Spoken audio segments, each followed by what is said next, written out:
ഇന്ന് മീൻ കിട്ടിയത് ചെറിയ നെത്തലാണ്. ഞങ്ങളിതിന് നെത്തലെന്നാ പറയുക. നിങ്ങളെന്താ പറയുന്നത് വെച്ചാൽ കമൻറ്റ് ചെയ്യണേ. നെത്തലാകുമ്പോൾ കറി വെക്കൽ കുറച്ച് റിസ്ക്കാണ്. അപ്പം ഇത് വറക്കാനാണ് എടുക്കുന്നത്. സാധാരണ മസാല കൂട്ടുന്ന പോലെ തന്നെ മുളക് പൊടി മഞ്ഞൾപ്പൊടിയൊക്കെ ഇട്ടിട്ടാണ് മസാല ഉണ്ടാക്കിയത്.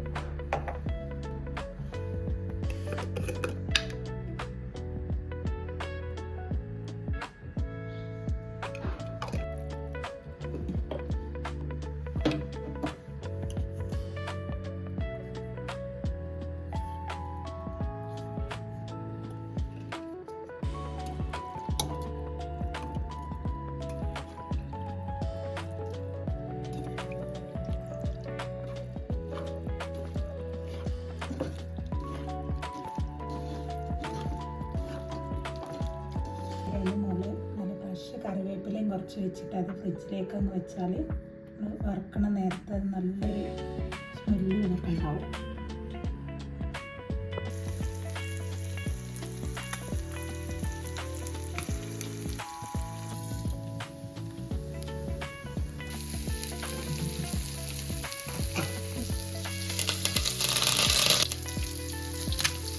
ഇത് കുറച്ച് മുരിങ്ങയില ഇട്ട് അടുത്ത വീട്ടിലത്തെ ചേച്ചി കൊണ്ടിട്ടുണ്ടായിരുന്നു. അപ്പോൾ മുരിങ്ങയില കറിയാക്കാമെന്ന് വിചാരിച്ചു.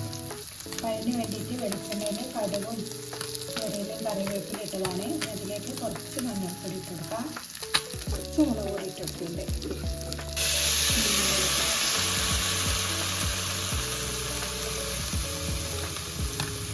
ഇതിലേക്ക് ഇനി കുറച്ച് ഉപ്പും കൂടെ ഇട്ട് കൊടുത്തിട്ട്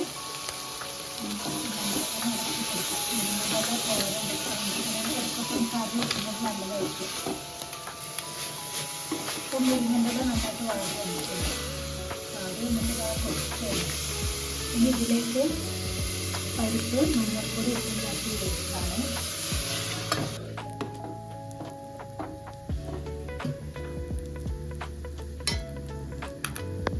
പരിപ്പ് ചേർത്തിട്ട് നമ്മൾ തിളച്ച് വന്നിട്ടുണ്ട്. ഈ കറി ഇങ്ങനെ കൂട്ടുകയാണെങ്കിലും നല്ല ടേസ്റ്റ് ഉണ്ടാകും. പക്ഷെ നമ്മൾ ഇതിലേക്ക് തേങ്ങ ഒഴിക്കുന്നുണ്ട്.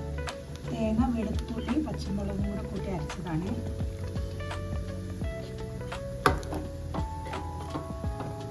കുറച്ച് കറി കൂടുതൽ വേണമെന്നുള്ളത് കൊണ്ടാണ് തേങ്ങ അരച്ചിട്ടുള്ളത്. പരിപ്പും മുരിങ്ങണ്ടലും ചിലപ്പോൾ മുരിങ്ങണ്ടലൊക്കെ ഇട്ടാണെങ്കിൽ എല്ലാവരും ഇതേപോലെ ഒന്ന് ഉണ്ടാക്കി നോക്കണം. കറി നല്ല ടേസ്റ്റുള്ള കറിയാണ്. ചോറിലേക്ക് കറി ഒഴിച്ച് വെക്കാം.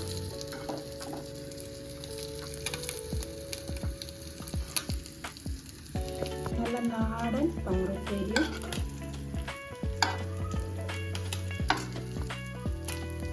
നെത്തല പൊരിച്ചതാണ്. ഞങ്ങളൊന്നും നെത്തല എന്നാണ് പറയുന്നത്. നിങ്ങളെന്താ പറയുന്നത് വെച്ചാൽ കമൻറ്റ് ചെയ്യണം. പപ്പടം കൊണ്ടാട്ടമുളകും അടിപൊളി ഒരു